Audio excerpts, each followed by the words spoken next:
আবারও বাংলাদেশের বিরুদ্ধে তথ্য সন্ত্রাস শুরু করেছে ভারত। একের পর এক সম্পূর্ণ মিথ্যা ও কাল্পনিক তথ্য দিয়ে বানোয়াট সংবাদ ছাড়া হচ্ছে ভারতের বেশিরভাগ গণমাধ্যম থেকে। ভারতীয় সংবাদ মাধ্যম আরটি ইন্ডিয়া নিজেদের এক্স অ্যাকাউন্টে একটি সংবাদ আপলোড করে। সেখানে বাংলাদেশে আবারও মন্দিরে হামলা দাবি করে একটি সংবাদ করা হয়েছে।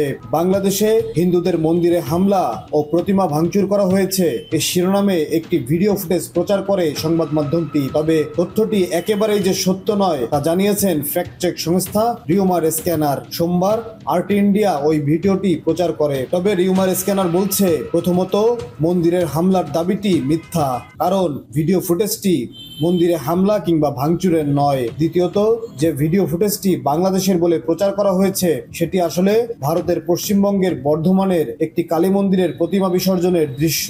এছাড়া পল্লী দামোদর নামক একটি ভারতীয় স্থানীয় গণমাধ্যমের পেজে প্রকাশিত ভিডিও প্রতিবেদন থেকে জানা যায়, খণ্ডঘোষ সুলতানপুরের মণ্ডলবাড়িতে দীর্ঘ 12 বছর পর পর অনুষ্ঠিত হয় এই কালীমাতা নিরঞ্জন, যা ভারতের পূর্ব বর্ধমান জেলার খণ্ডঘোষ প্রতিমা বিসর্জনের দৃশ্য।